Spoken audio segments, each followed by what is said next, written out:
আলোচ্য আয়াতে আল্লাহ সুবহানাহু ওয়া তাআলা বলছেন, ওয়াইদ তা'আজ্জানা রাব্বুকুম, যখন তোমাদের প্রতিপালক ঘোষণা করেছিলেন,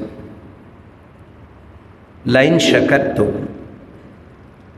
যদি তোমরা কৃতজ্ঞ হও, শুকরিয়া আদায় করো, লাযিদান্নাকুম, তাহলে অবশ্যই আমি তোমাদের নিয়ামত রাজিগুলো বৃদ্ধি করে দেব। ওয়ালাইন কাফারতুম, আর যদি তোমরা কুফরি করো, ইন্না নিশ্চয় আযাবি, আমার শাস্তি, লাশাদীদ, অত্যন্ত কঠোর, অত্যন্ত কঠিন শাস্তি আমার। তা আমরা আজকে আলোচনা করবার চেষ্টা করব ইনশাআল্লাহ আল্লাহর শুকরিয়া আদায় করলে লাভ, না করলে ক্ষতি, শুকরিয়া আদায়ের পদ্ধতি, শুকরিয়া আদায় কিভাবে হতে পারে, এই সাবজেক্টের উপরে আমরা আলোচনা করব ইনশাআল্লাহ। আল্লাহ বলছেন, ওয়াইন তা'আজ্জানা রাব্বুকুম, আর স্মরণ করো সেই সময়ের কথা যখন তোমার রব ঘোষণা করেছেন। কি ঘোষণা করলেন? লাইন শাকারতুম, যদি তোমরা শুকরিয়া আদায় করো, লাযিদান্নাকুম, আমি তোমাদের নিয়ামতগুলো অবশ্যই বাড়ায় দেব। সুবহানাল্লাহ। সূরা আল বাকারাতে আমরা পড়ে এসেছি, ওয়াশকুরুলি ওয়ালা তাকফুরুন, তোমরা আমার শুকরিয়া আদায় করো, আমার সাথে কুফরি করো না। তাহলে আমরা কিসের শুকরিয়া আদায় করব? শুকরিয়া, আমরা যদি আমাদের ঈমানটাকে ভাগ করি, তাহলে গোটা ঈমানটাকে দুভাগে ভাগ করা যায়। একটা হলো শুকর ও কৃতজ্ঞতা, দ্বিতীয়টি হলো সবর। একটা আল্লাহর শুকরিয়া আদায় করা, আর একটা হলো সবর বা ধৈর্যের পরিচয় দেওয়া। গোটা ঈমানটা কিন্তু এভাবেই বিন্যস্ত করা যায় যে শুকরিয়া আদায়, কৃতজ্ঞতার মধ্য দিয়ে একটা অংশ, আর একটা হলো ধৈর্যের, সবরের মধ্য দিয়ে আর একটা অংশ। আমরা আমাদের জীবনটাকে নিয়ে যদি চিন্তা করি, আল্লাহ সুবহানাহু ওয়া তাআলা আমাদেরকে, প্রথম কথা হলো সুস্থ সবল সুন্দর একজন সুঠাম সুদেহী একজন মানুষ হিসেবে আল্লাহ আমাদেরকে জমিনে পয়দা করেছেন, সৃষ্টি করেছেন। বলেন না আলহামদুলিল্লাহ। আপনি চিন্তা করতে পারছেন যে আপনার চোখ আছে, আপনার আমার চোখ আছে, কিন্তু যার চোখ নাই তার দিকে একবার চিন্তা করে দেখুন তো, তার দিকে তাকান, চিন্তা করে দেখুন যে আল্লাহ আমাকে চোখ দিয়েছেন। আমি মহান মনিবের কত নাজ নিয়ামত ভোগ করছি, দেখছি, উপভোগ করছি, কিন্তু এই লোকটাকে আল্লাহ চোখ দেন নাই। আল্লাহ আমাকে সেই চোখ দিয়েছেন।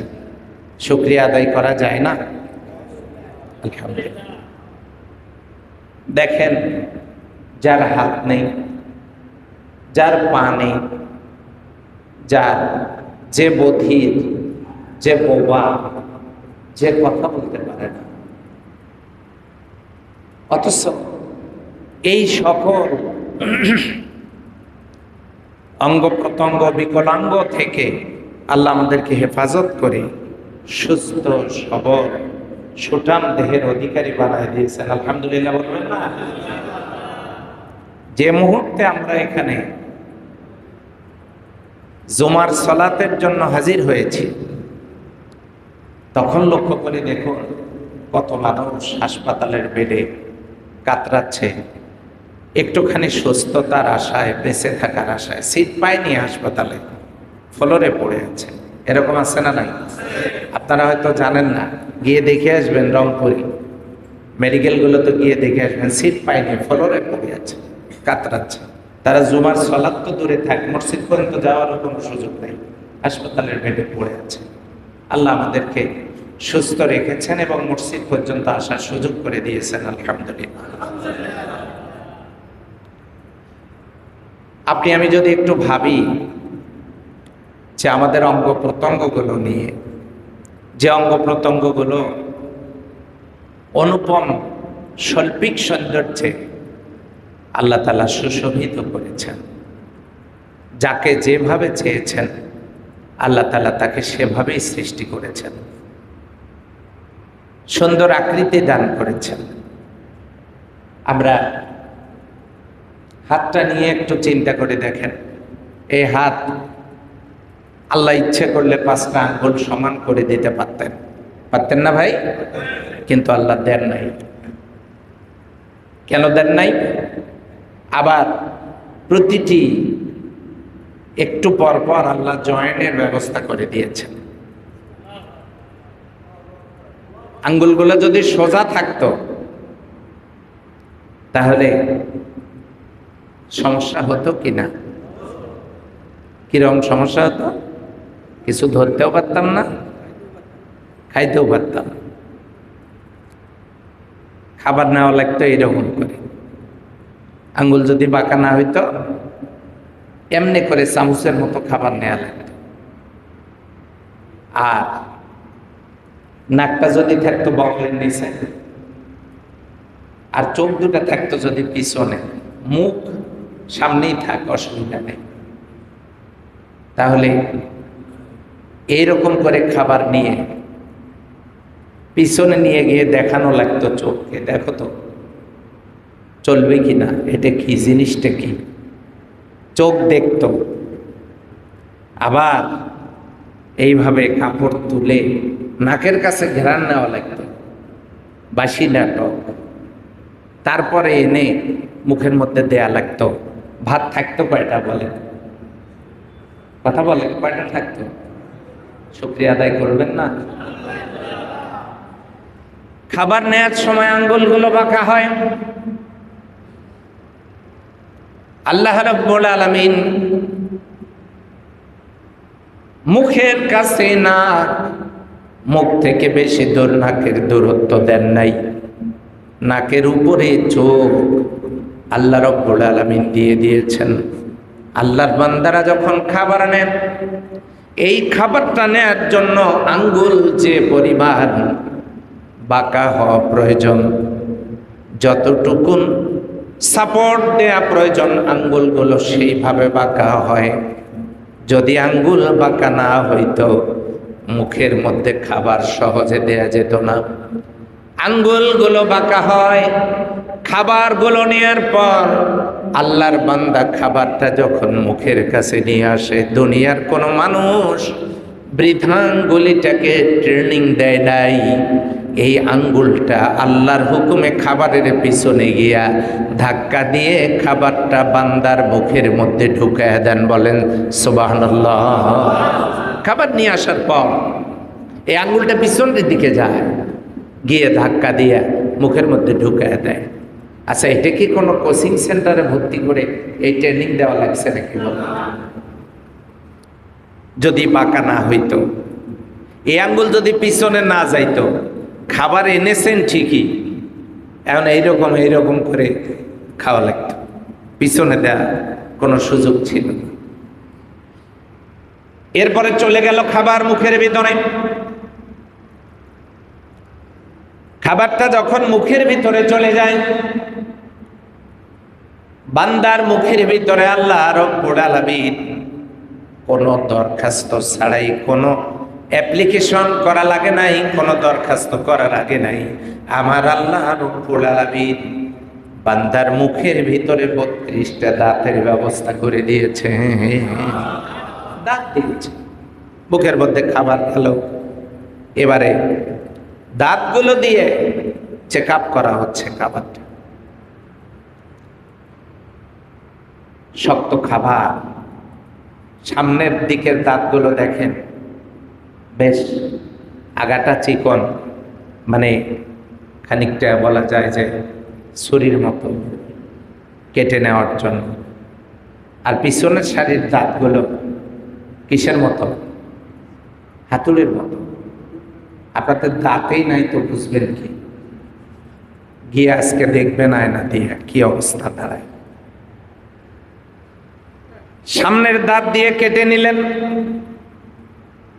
পিছনের দাঁতের উপরে বসায় দিয়া খাবারগুলো যখন আপনি চিবাইলেন, মুখের ভিতরে দাঁত দেওয়ার কারণ হলো আল্লাহর বান্দারা যেন শক্ত খাবারগুলো কামড়ায়া হজম করতে পারে। বলেন সুবহানাল্লাহ। এই মুখের মধ্যে খাবার চলে গেল, কামড়ায় নিলেন, পিছনের দাঁত দিয়ে চিবাইলেন। চিবানোর পর কি করবেন? ওগুলো মুখের মধ্যে সারাদিন নড়াচড়া করে তো কাজ নাই। এখন আপনি তুলে দিলেন জিহ্বা নামক ঠেলা গাড়ির উপরে। জিহ্বা দেখেছেন? আলহামদুলিল্লাহ। এই জিহ্বা ৯,৫০০-এর ওপর স্বাদ দিয়ে আল্লাহ জিহ্বা বানাইছেন। তাছাড়া তো বুঝতেন না কোনটা গরুর গোশত কোনটা খাসি। ঈদে তো মাশাআল্লাহ এবারে জনমের মতো খাইছে কেউ কেউ। তো একই জিহ্বা, অথচ সেখানে আলাদা আলাদা স্বাদ। ৯,৫০০-এর ওপর স্বাদ দিয়ে আল্লাহ জিহ্বা বানাই দিয়েছে। মুখের মধ্যে খাবার দাঁত দিয়ে চেবানো হলো, জিহ্বার উপরে তুলে দেয়া হলো। এই জিহ্বা খাবারটা নিয়া কি করবে? এখন রাজধানী পেটে পাঠায় দিতে হবে। আর দেবে কি করে? দাঁতের চিবানো খাবার সে নিয়ে যাচ্ছে। আল্লাহ রাব্বুল আলামিন বান্দার কণ্ঠনালীতে আলা জিবা নামক একজন সুপারভাইজারকে বসায় দিয়েছেন। আপনাদের নাই? কয়েকজনের আছে, বাকিদের নাই। আলা জিবা আছে, খুব শক্ত, তাই না? কিরম না? ওটা জিহ্বা নাকি কিছুই বোঝা যায় না। আছে ছোট জিনিস, নরম জিনিস, পাওয়ার কিন্তু খুব। আপনারা মনে করিয়েন না কোনো মানুষ নরম হলে তার রাগ নাই, কোনো জিনিস ছোট হলে তার পাওয়ার কম, এরকম মনে করার কোনো সুযোগ নাই। জিহ্বা এত লম্বা, খাবার নিয়ে যাচ্ছে। এই জিহ্বা যখন আলা জিহ্বার ওই বর্ডার ক্রস করবে, সীমানা যখন ক্রস করবে, খাবার যখন ভেতরে পাঠায় দিবে, আলা জিহ্বা জিহ্বাকে বলে দিল, খবরদার, আমার ফাইনাল চেক আপ না করা পর্যন্ত খাবার ভিতরে যাবে না। আটকায় দিয়েছে খাবার, কণ্ঠনালীতে আর যেতে পারছে না, ওখানে আটকাই দিয়েছে। থামো, আটকাই দিয়ে চেক আপ করতেছে। 1 থেকে 2 সেকেন্ডের মধ্যেই গোটা খাবারের অ্যারেঞ্জমেন্টকে তার চেক আপ করা শেষ। ওই জায়গায় ছোট্ট একটা আলা জিহ্বা কেমনে গিয়ে ধরে ফেললো অতগুলো খাবারের ভিতরে। দাঁতের চিবানো অনেকটা খাবারের অংশ যখন মুখের ভিতরে, ছোট্ট একটা আলা জিহ্বা ওইটুকুন খাবারের ভিতরে এত স্বল্প সময় কিভাবে ইনভেস্টিগেশন চালালো, কিভাবে তদন্ত করলো। ওই খাবারের ভিতরে মাছের কাঁটা, গোশতের হাড়, মাথার চুল, ধানের খোসা, মরিচের ছাল কোন জায়গায় লুকানো আছে, মুহূর্তের ভিতরে খাবার।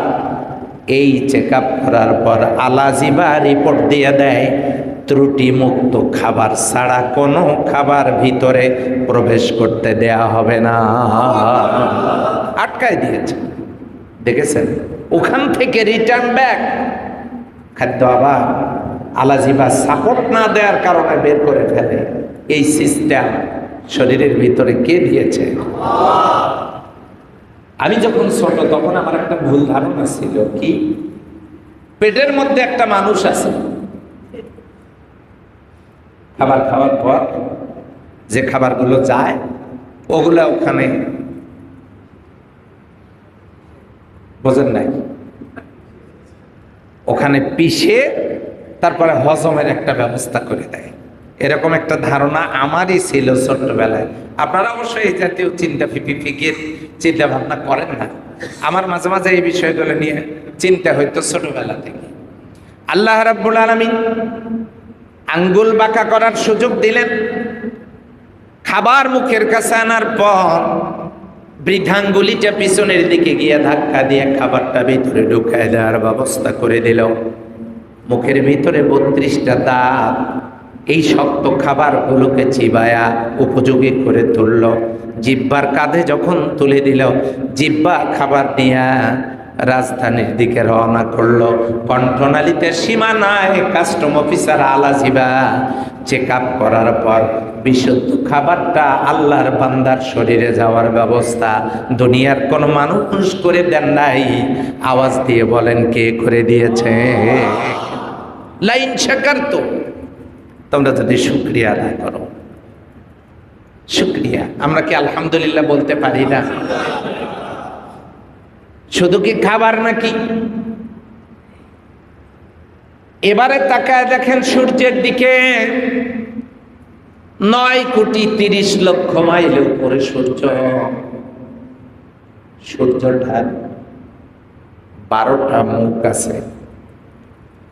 এই 12টা মুখ দিয়া সূর্যটা প্রতিদিন আলো এবং তাপ দেয় 30 লক্ষ টন। পায়কারা, বুধ, শুক্র, মঙ্গল, বৃহস্পতি, শনি, Uranus, Neptune, Pluto, Vulcan, X, পিস্তলেস্টা, এই গ্রহ নক্ষত্রগুলো এই 12টা মুখ দিয়ে আলো এবং তাপ পায়। সুবহানাল্লাহ থাকে।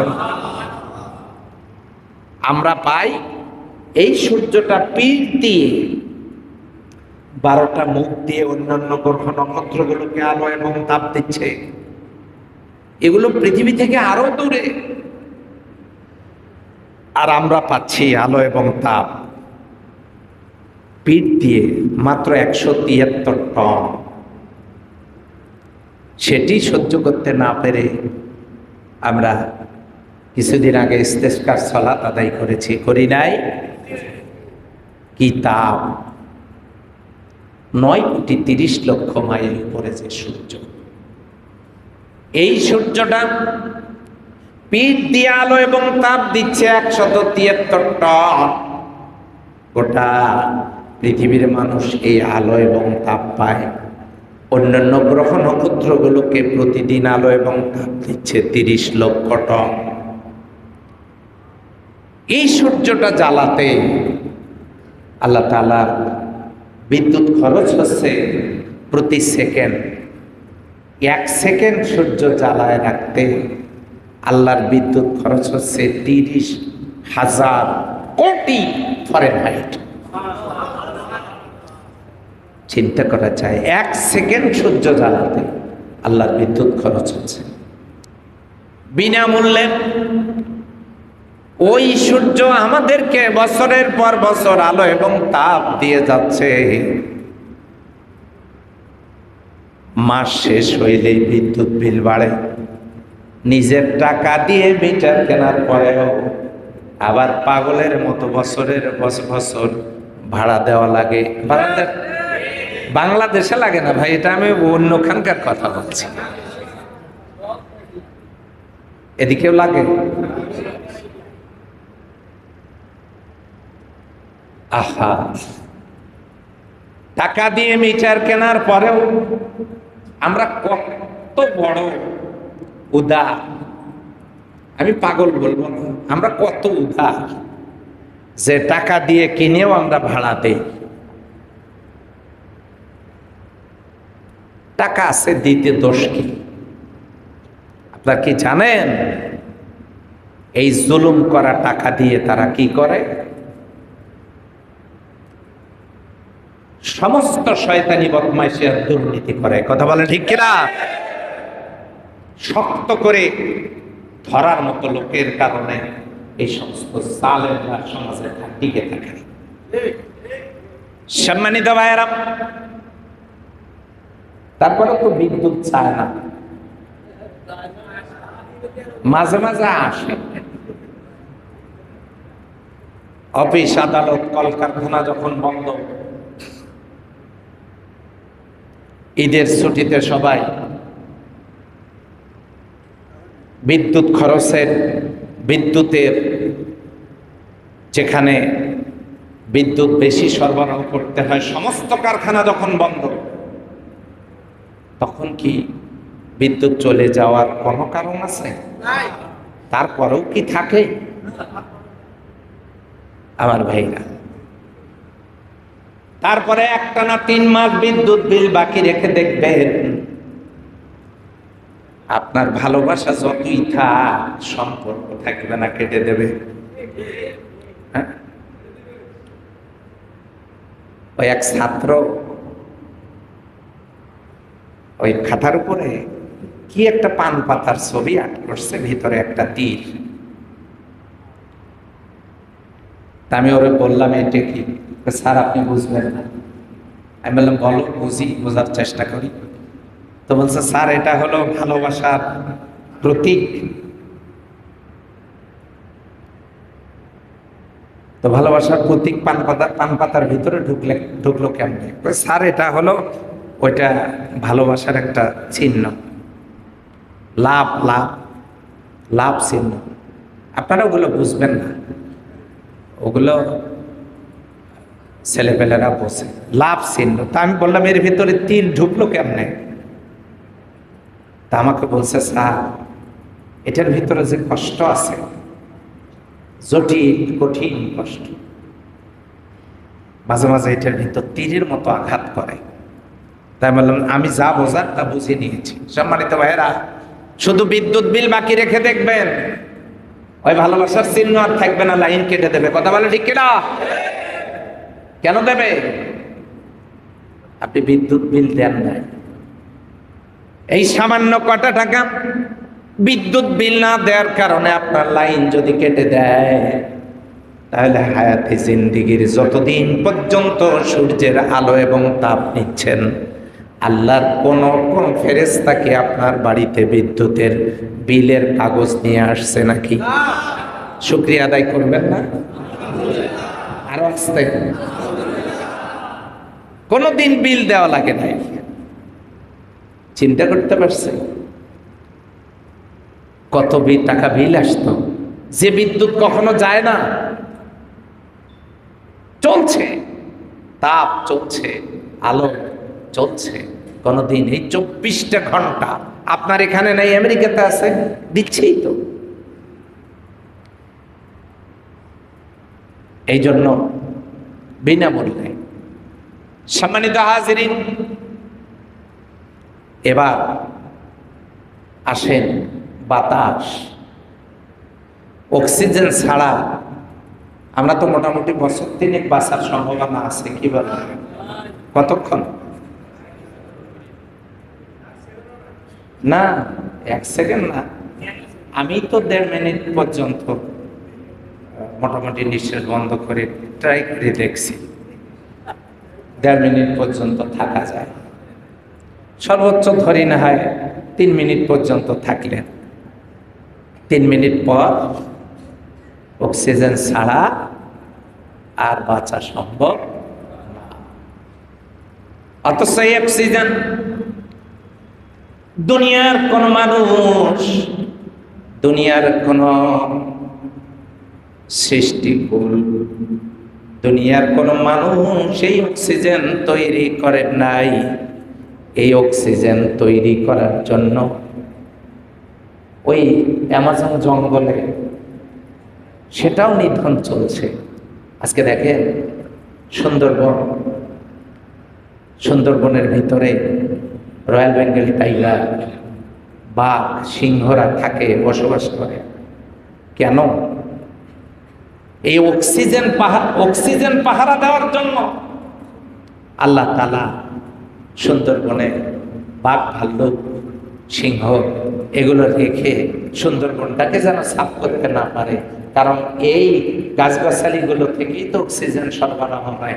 আল্লাহ তাআলা নিজে তার বান্দাদেরকে, প্রাণীকুলকে বাঁচায় রাখার জন্য আল্লাহ নিজে তার কুদরত দিয়ে অক্সিজেনের ব্যবস্থা করে দিয়েছেন। বলেন সুবহানাল্লাহ। অসুস্থ হয়ে হাসপাতালে অক্সিজেন কিনতে যাবে, 1 কেজি, আমি এমনিতে কেজি দিয়ে বললাম, ওটার আলাদা মাপ আছে। 1 কেজি অক্সিজেনের দাম 250 টাকা। আমরা দৈনিক 16 কেজি অক্সিজেন গ্রহণ করি প্রতিদিন। দাম কত? কত? 4000।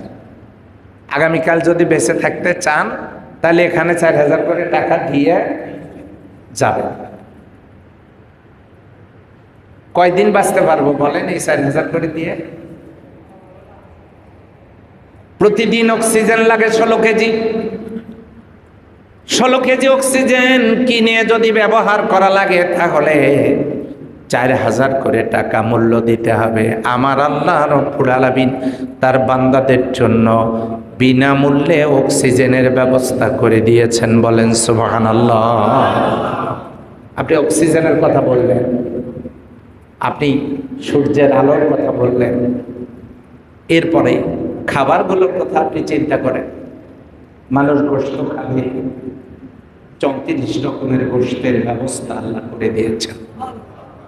গরুর গোশত খাবেন, খাসি খাবেন, খাসি খাবেন না মুরগ খাবেন,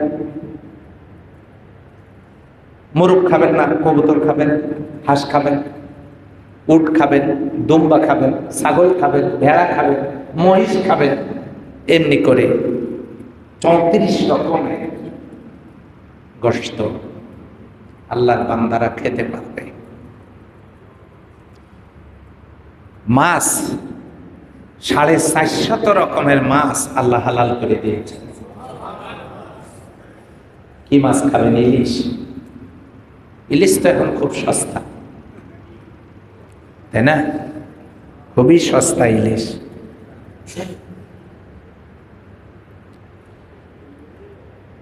ইলিশ পাবেন না, বল খান। বল যদি নাও পান, পাঙ্গাস তো পাবেন নাকি? এক এক রকম মাছ, কত রকমের মাছ আল্লাহ দিয়েছে। মাছ খাবেন না, সবজি খান। সবজি খাবেন না, ডিম খান। ডিম খাবেন না, ডাল খান। ডাল খাবেন না, ফল খান।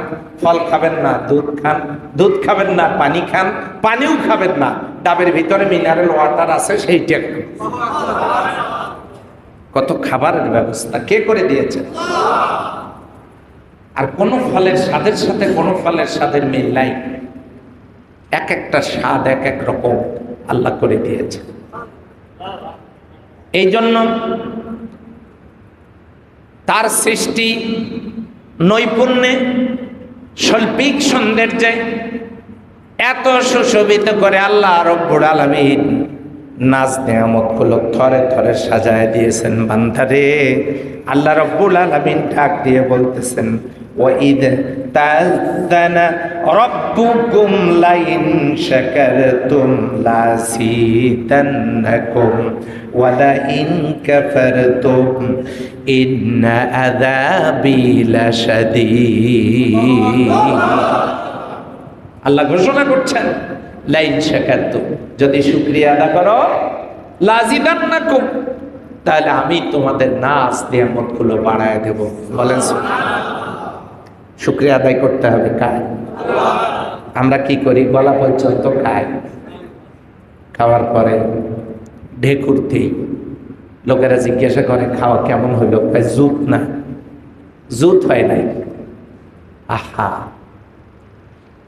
আল্লাহর নিয়ামত আল্লাহ তার বান্দাদেরকে দিয়েছেন উপভোগ করার জন্য, খাওয়ার জন্য। শুকরিয়া আদায় করলে আল্লাহ নিয়ামত বৃদ্ধি করে দেওয়ার কথা বলেছেন। আর যদি শুকরিয়া আদায় না করি তাহলে সব বরবাদ হয়ে যাবে। বনি ইসরাইলের জামানার 3 জন লোক একজন লোক তার কুষ্ঠরোগ বোঝেন তো, সাদা, ওই চামড়াগুলো সাদা হয়ে যায়, এই দেখতে একটু সুবিধার মনে হয় না, দেখতে একটু বিশ্রী লাগে। আর একজনের মাথায় টাক,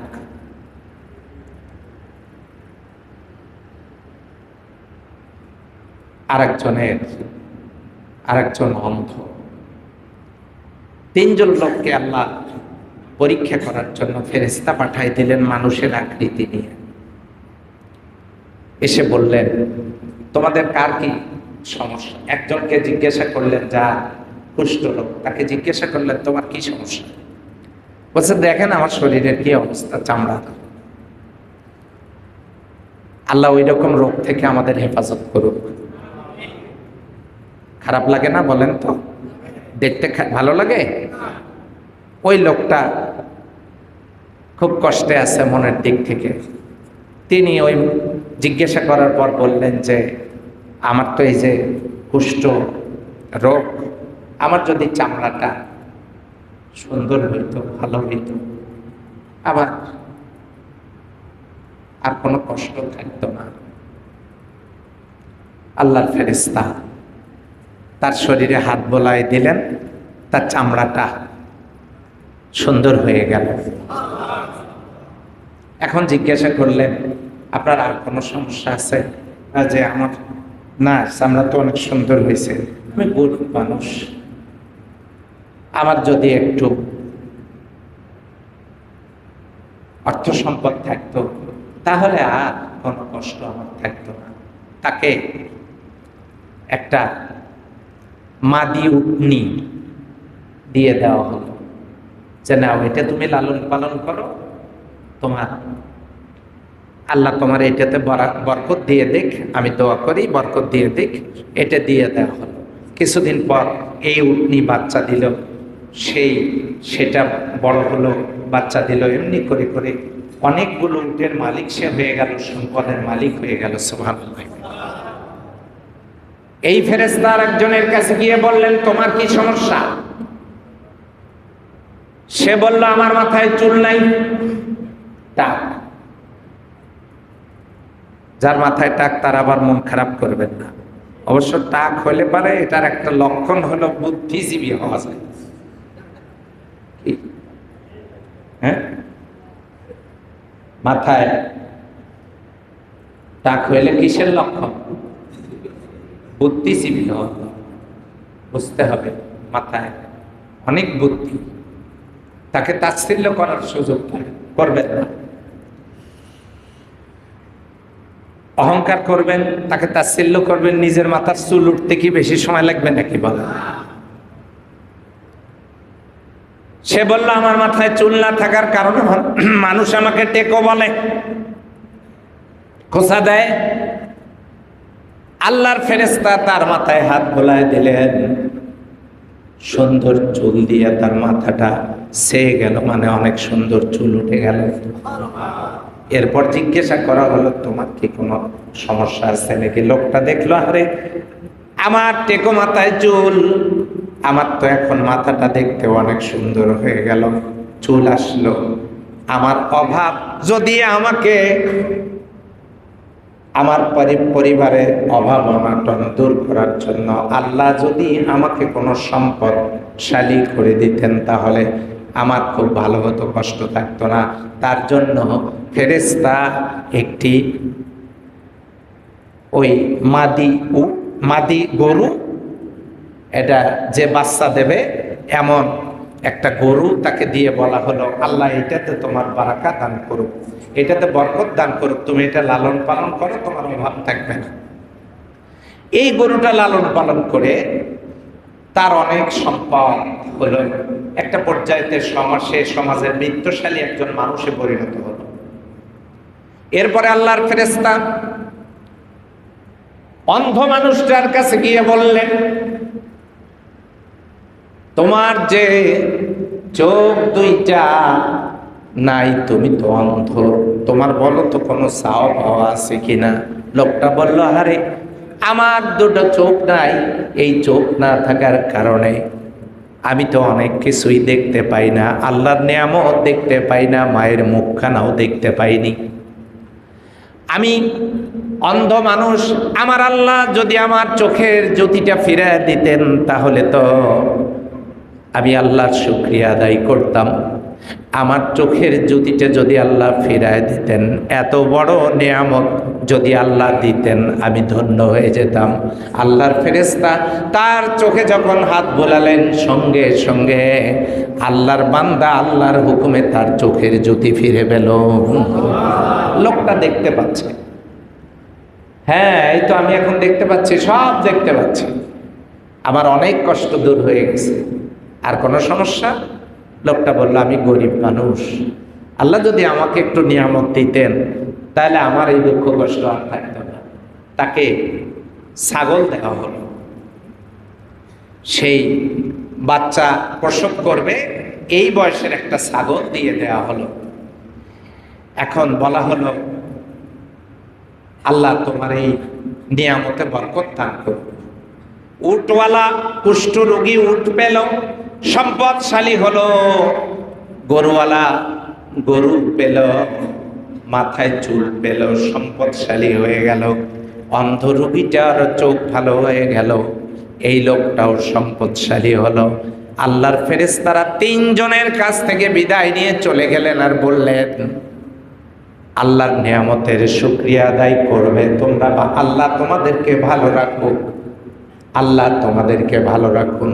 এ কথা বলে ফেরেশতা বিদায় নিয়ে চলে গেলেন। বেশ কিছুদিন পর তাদেরকে পরীক্ষা করার জন্য আল্লাহর ফেরেশতা প্রথমে তো ওই কুষ্ঠরোগীর কাছে গিয়ে বললেন, তুমি তো অমুক ব্যক্তি, হ্যাঁ তোমার তো কুষ্ঠরোগ ছিল, গায়ের চামড়াগুলো দেখতে চক্রাবক্রা ছিল, তুমি তো এমন চেহারার অধিকারী ছিলে যে না আমি তো আগে থেকেই মোটামুটি সুন্দর, জিলদুল জামিল, আমার চামড়া তো আগে থেকেই মাশাআল্লাহ জন্মগত ভাবে সুন্দর। কেন ভালো করে মনে করে দেন না, আপনি কোথাকার কে, আপনি আজকে কি দেখতেছেন, আপনি খোঁজ নেন, আমাদের বংশের সবাই সুন্দর, মাশাআল্লাহ আগে থেকে চেহারা খুব সুন্দর। ফেরেশতা বলতেছে তুমি এরকম ছিলা, সে বলতেছে না আমি আগে থেকে এরকম। আচ্ছা তুমি তো গরিব ছিলা, তোমার তো তেমন কিছুই ছিল না, একটা সময় আমার একটু অর্থনৈতিক অসচ্ছলতা ছিল, কিন্তু আমি পরিশ্রম করে অনেক সম্পত্তির মালিক আমি হয়েছি, অনেক কষ্ট করে এগুলোর মালিক আমি হয়েছি। তখন আল্লাহ ফেরেশতা তাকে বললেন যে দেখো তুমি কুষ্ঠরোগী ছিলে, গায়ের চামড়ার এই অবস্থা ছিল, তুমি দরিদ্র ছিলা, তুমি মনে করে দেখো তো তোমাকে কেউ একটা মাদি উট দিয়েছিল যেটা লালন পালন করে তোমার আজকে এই অবস্থা, কয় না এসব মানে ভুয়া নিউজ। অরিজিনাল নিউজ হলো আমার চেহারা আগে থেকেই ভালো ছিল, আর এ যা কিছু আমার সম্পদ অর্জন আমি আমার উত্তরাধিকার সূত্রে প্রাপ্ত হইয়া আমি পরিশ্রম দ্বারা এই সম্পদের মালিক হয়েছি। আল্লাহর ফেরেশতা তখন বললেন, আশা নিয়ে এসেছিলাম তুমি শুকরিয়া আদা করবে, তা তো করলেই না, বরং তুমি নাফরমানি করলে আল্লাহ তোমাকে পূর্বের অবস্থায় ফিরে দিক। চেহারা আগের মতো হলো, সম্পদ যা ছিল শেষ হয়ে গেল। হতে পারে না পারে না? টাকওয়ালার কাছে গিয়ে বলতেছে দেখো তুমি অমুক না, ওই চত্রার জসিম না, মানে বললাম আর কি যে হ্যাঁ তোমার তো মাথায় চুল ছিল না, কে বলে চুল আমার আগে থেকে সেই বাহারি চুল, অনেক সুন্দর চুল আমার ছিল। না তোমার মাথায় চুল ছিল না, তুমি টেকো ছিলে, আর তোমার সম্পদও ছিল না, তুমি দরিদ্র ছিলে। সেও অনুরূপ কথা বলল যে আমার চুল ছিল এবং আমার উত্তরাধিকার সূত্রে প্রাপ্ত, আমি এই সম্পদের মালিক, কষ্ট করে আমি সম্পদের মালিক হয়েছি, এগুলো আমার পরিশ্রমের ফসল, কারো দয়া করুণায় আমি এগুলো হয় নাই। আল্লাহ ফেরেশতা তাকে বললেন যে তুমি আগের মতো হয়ে যাও। আবারও সেই টাক, আবারও সেই অভাব। আল্লাহ পারেন না পারেন না?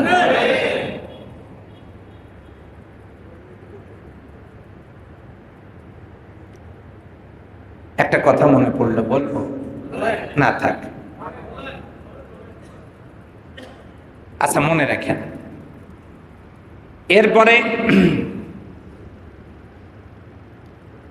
ফেরেশতা চলে গেল, অন্ধ লোকটার কাছে গিয়ে বলছেন তুমি অমুক কিনা? যে হ্যাঁ। তুমি কি অন্ধ ছিলে না? লোকটা বলল যে হ্যাঁ আমি অন্ধ ছিলাম। তুমি কি গরিব ছিলে না? লোকটা বলল হ্যাঁ আমি গরিব ছিলাম। আমি অন্ধ ছিলাম, আমার দয়াময় আল্লাহ তার কুদরত দিয়া মেহেরবানি করে আমার চোখের জ্যোতিটা আমাকে ফিরায় দিয়েছে। আর শুধু চোখের জ্যোতিটাই ফিরাইয়া দেন নাই, আমি দরিদ্র ছিলাম, আল্লাহ আমাকে সম্পদশালী করেছেন। ফেরেশতা তখন ডাক দিয়ে বলে, আল্লাহর বান্দা, তোমাদেরকে পরীক্ষা করার জন্য আমাকে পাঠানো হয়েছিল। ওই কুষ্ঠ রোগীটা আর টেকো মানুষটা, তারা শুকরিয়া আদায় না করার কারণে, তারা অহংকার প্রদর্শন করার কারণে, তারা নিজের কৃতিত্ব জাহির করার কারণে আল্লাহ তাদের কাছ থেকে নিয়ামতগুলো কেড়ে নিয়ে পূর্বের অবস্থায় ফিরিয়ে দিয়েছেন। তুমি যেহেতু আল্লাহর শুকরিয়া আদায় করেছো, আল্লাহ তোমার এই নিয়ামতটাতে আরো বরকত দান করেছে। তাহলে শুকরিয়া আদায় করার দরকার। আসতে বলেন, আছে না নাই? কি বলে শুকরিয়া আদায় করব? হ্যাঁ, এটা তো মৌখিক। শুকরিয়া আদায়ের পদ্ধতিও তো আমাদেরকে জানতে হবে, নাকি জানতে হবে না? শুকরিয়া আদায়ের পদ্ধতি আমরা যদি জানতে চাই, এই শুকরিয়া আদায়ের পদ্ধতি হলো চারটা। চারটা পদ্ধতিতে আল্লাহর শুকরিয়া আদায় করা যায়। বলেন সুবহানাল্লাহ। চারটা পদ্ধতি। ওই জন্য যে কথাটা মনে হয়েছিল বলতে চেয়েছিলাম, সেটা হলো শিখে চেনেন আপনারা? হ্যাঁ, শিখা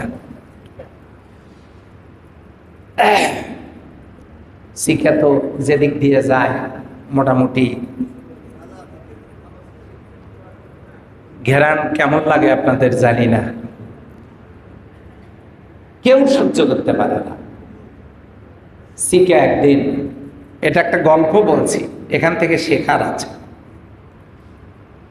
শিখা একদিন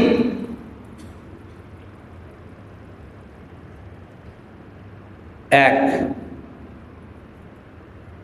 হুজুরের কাছে গেছে। গল্প, কোরআনেও না হাদিসেও না, যে হুজুর আলতাফনগর মসজিদের ইমাম কোরআন হাদিস ছাড়া কথা বলে, কেমন হয়ে গেল না? আসলে আমি কোরআন হাদিসের বাইরে কথা বলি না, একটা দৃষ্টান্ত দেওয়ার জন্য একটা উদাহরণ দিচ্ছি। শিখা গিয়ে এক হুজুরের কাছে গিয়ে বলছে, হুজুর সতর্কতার সাথে চলাফেরা করি, কিন্তু আমার শরীরের গন্ধও কেউ সইতে পারে না, আমাকেও সহ্য করতে পারে না। আমি নিজে থেকে নজর করে দেখেছি, বিড়ালকে মানুষ খুব আদর করে। আপনি এমন দোয়া করে দিবেন আমি যেন বিড়াল হতে পারি। কথা বুঝতেছেন আপনারা?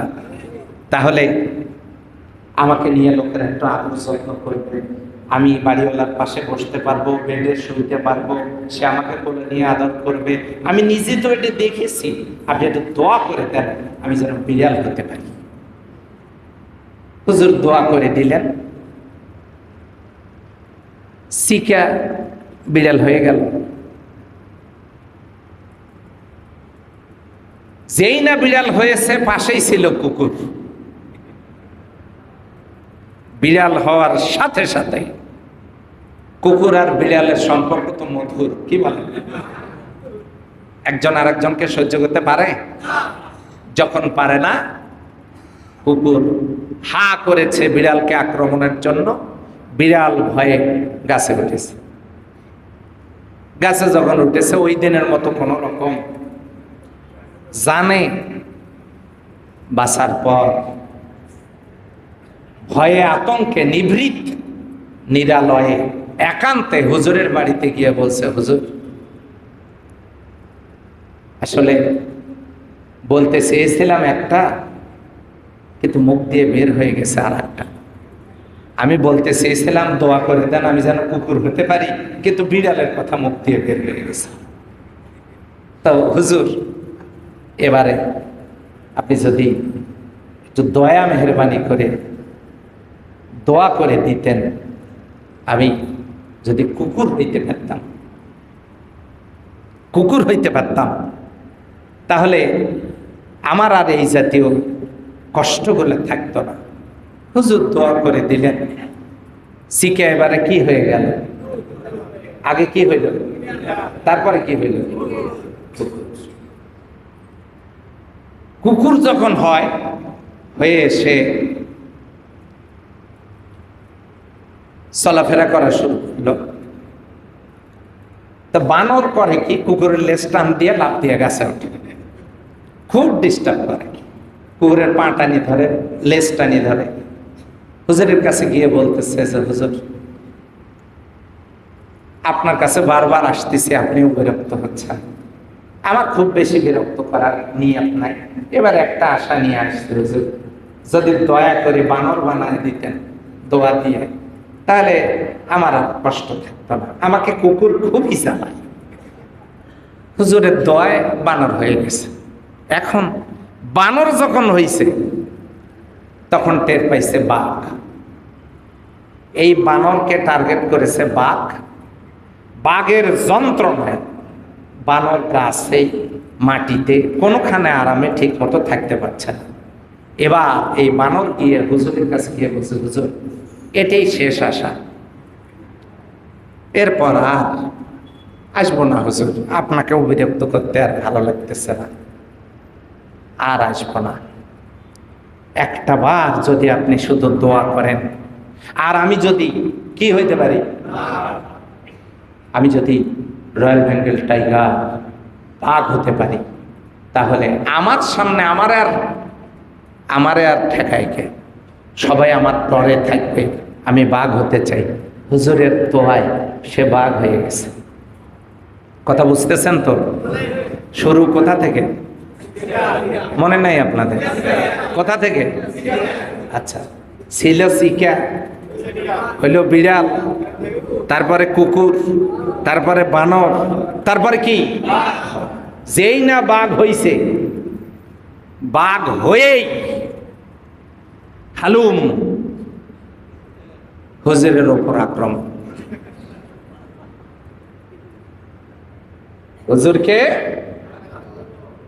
হুজুরের উপরে আক্রমণ, হুজুরকে খাওয়ার জন্য, হুজুরকে আক্রমণ করার জন্য বাঘ একদম সে সমস্ত প্রস্তুতি নিয়ে হুজুরকে আক্রমণের চিন্তা করেছে।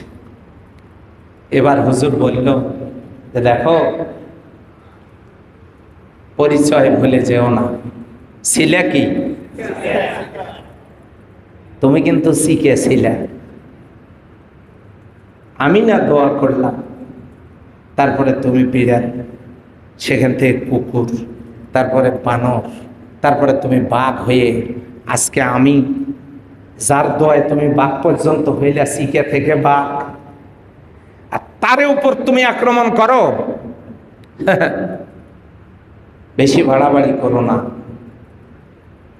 দোয়া কিন্তু ফিরে নেব। কথা বোঝেন নাই? দোয়া ফিরে নিলে কি হবে? যে শিখে সেই শিখে। এ কথা বললাম এই জন্য,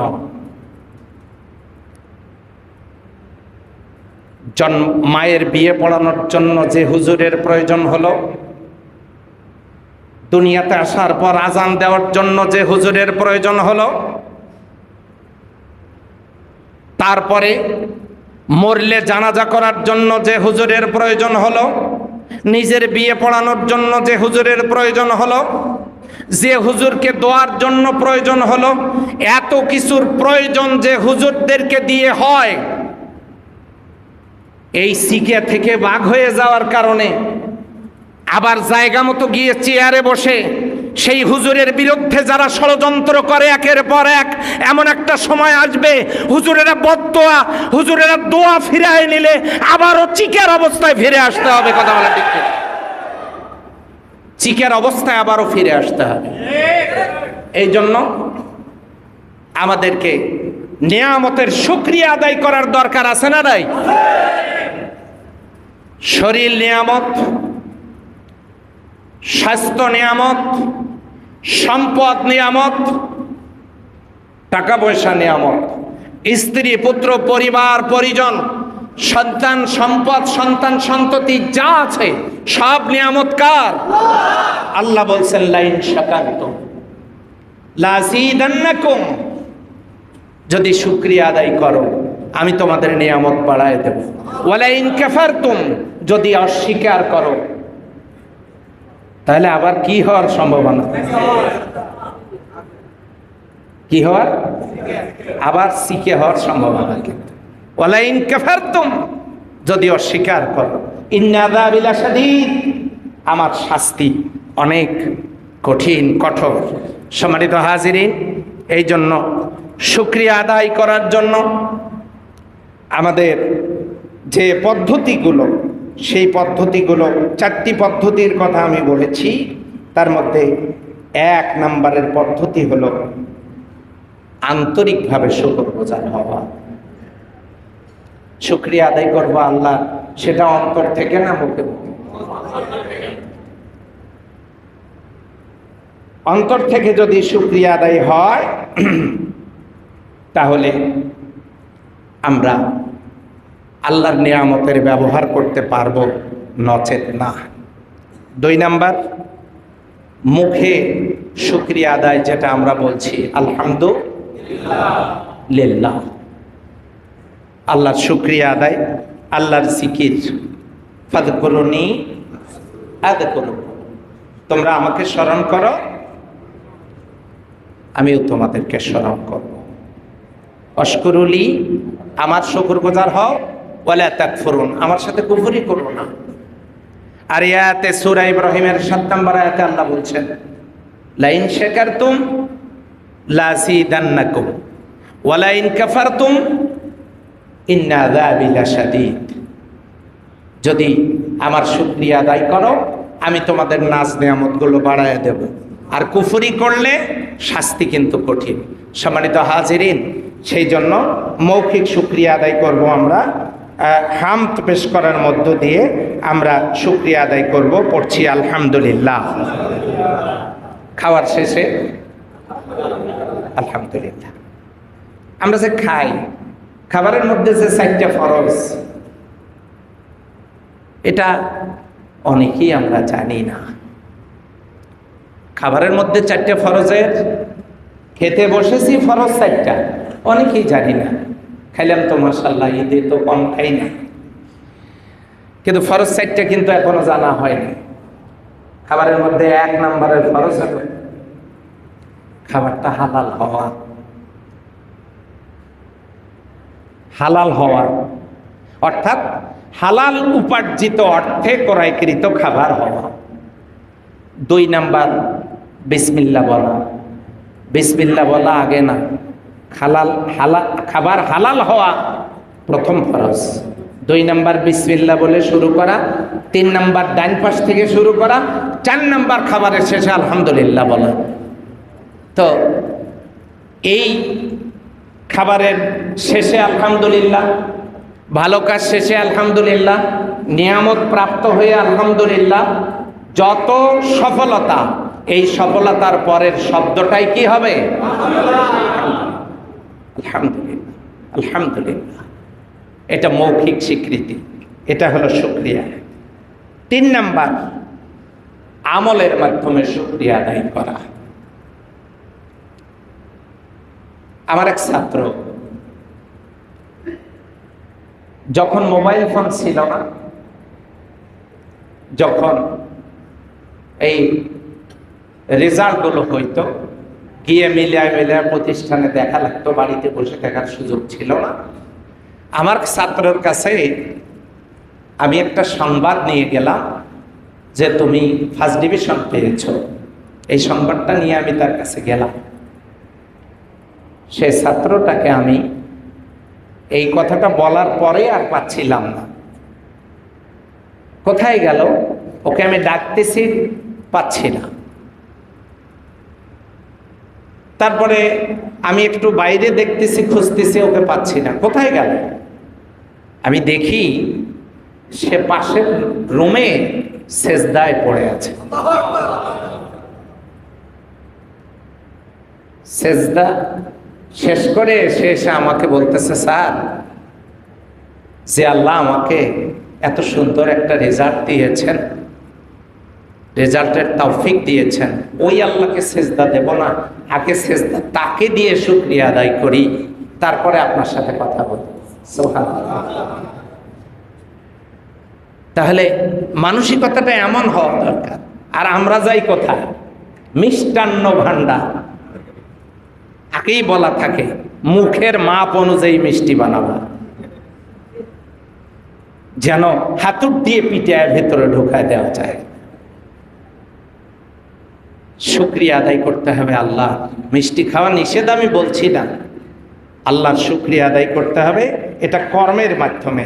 এই জন্য আল্লাহ যে নিয়ামত আমাদেরকে দান করেছেন, যার পা নেই হাঁটতে পারে না, যার চোখ নাই দেখতে পারে না, যার হাত নাই ধরতে পারে না, যার জবান নেই বোবা কথা বলতে পারে না, যার চোখ নেই দেখতে পারে না, এমন বিকলাঙ্গ আল্লাহ আমাদেরকে করেন নাই। যে আল্লাহ আমাদেরকে হাত দিলেন, পা দিলেন, নাজ নিয়ামত দিলেন, সে আল্লাহর শুকরিয়া আমাদের আদায় করার দরকার। বলেন তো, আছে না নাই? মহিলারা একটু শুকরিয়া আদায় কম করে। অবশ্য আলতাফনগরে যারা নামাজ পড়তে আসে তারা শুকরিয়া আদায় করে, আমি জানি। স্বামীর আনা কোনো জিনিস কৃতজ্ঞ চিত্তে স্বামীর কোনো বিষয় সহজে মেনে নিতে চায় না। সন্তানদের সামনে প্রতিদিনের একটা মুখস্থ ডায়ালগ তারা ছাড়ে, কি সেটা? আরে আমি জন্যই না তোমার সংসার করতেছি। বোঝেন নাই মনে হয়? আমি ছাড়া এই পৃথিবীতে কোনো নারী তোমার সংসার করত না। আমি এইসব মহিলাদেরকে বলতে চাই, তোমার যদি অতই খারাপ লাগে, তুমি এই স্বামীকে ছেড়ে কটা দিন বাপের বাড়িতে গিয়ে থাকো না, তোমাকে খোঁজটা নেয় কে, একটু পরীক্ষা করে দেখো। নিজের স্বামীর কেনা জিনিস পছন্দ হয় না, নিজের স্বামীর কোনো কাজ পছন্দ হয় না। আবার এই রকমের ব্যাখাপ্পা টাইপের কিছু পুরুষও আছে, নিজের বউয়ের হাতের রান্না যত ভালোই হোক তারপরেও কেন যেন আজকে এমন লাগতেছে, পাশের বাড়ির ভাবির সেদিন রান্না খাইলাম, আজও স্বাদ জিহ্বার আগায় লেগে আছে। এইরকম কিছু লোক পুরুষদের মধ্যে অবশ্যই এই এলাকায় নাই, থাকতে পারে না বলেন তো? এই জন্য শুকরিয়া আদায় করতে হবে। স্ত্রীরা যদি স্বামীর শুকরিয়া আদায় করে, যে শুকরিয়া তো হবে আল্লাহর, শুকরিয়া আবার মানুষের কেন, হামদ হবে আল্লাহর। প্রশংসা তিন প্রকার, এটা আপনাদেরকে জানতে হবে। একটা হলো হামদ, এটা আল্লাহর জন্য। সানা, এটা মানুষের জন্য, পরস্পরের জন্য। শুকরিয়াটাও মানুষের জন্য, আল্লাহর জন্য। এরপরে মাদা হলো ধন্যবাদ, এটা পরস্পরের জন্য। হাত থেকে পলিথিনের ব্যাগ ছিঁড়ে খরচ পড়ে গেছে, তুলে দিচ্ছে, ধন্যবাদ, থ্যাঙ্কস, মেনি থ্যাঙ্কস। এই শুকরিয়া প্রশংসা হলো 3 প্রকার। তার মধ্যে শুকরিয়া মানুষেরও হতে পারে। আপনাকে শুকরিয়া, আপনাকে ধন্যবাদ, আপনার প্রশংসা করছি, আপনাকে ধন্যবাদ জানাচ্ছি। সম্মানিত ভাই ও বোনেরা, আপনাদেরকে এই বিষয়টা খেয়াল করতে হবে। স্ত্রীকে মর্যাদা দিতে হবে, স্ত্রীর কাজের জন্য শুকরিয়া, স্বামীর কাজের জন্য, স্বামীর কোনো বিষয়ে প্রশংসার জন্য, প্রশংসার মতো হলে সেটার জন্য অবশ্যই দ্বিধাহীন চিত্তে আল্লাহর শুকরিয়া আদায় করতে হবে। স্বামীর প্রশংসা করা শরীয়ত সম্মত, জায়েজ, এটা করতে হবে। এই জন্য মৌখিক প্রশংসা একটা, আমলের মাধ্যমে এই প্রশংসাটা হতে পারে। 4 নাম্বার, নিয়ামতের সৎ ব্যবহারের মাধ্যমে শুকরিয়া। বিষয়টা একটু জটিল। কিরকম? আল্লাহ আমাকে কান দিয়েছে, এই জন্য ইয়ারফোন কানে লাগায় দিয়ে তারে নারে বন্ধুরে কলা খাইছে এন্দুরে, এই গান সারাদিন শুনবো, এটা তো শুকরিয়া নাকি? কথা বলে না, এটা কি শুকরিয়া? আল্লাহ কান দিয়েছে শোনার জন্য, তার মানে কি আমি ওগুলো শুনবো?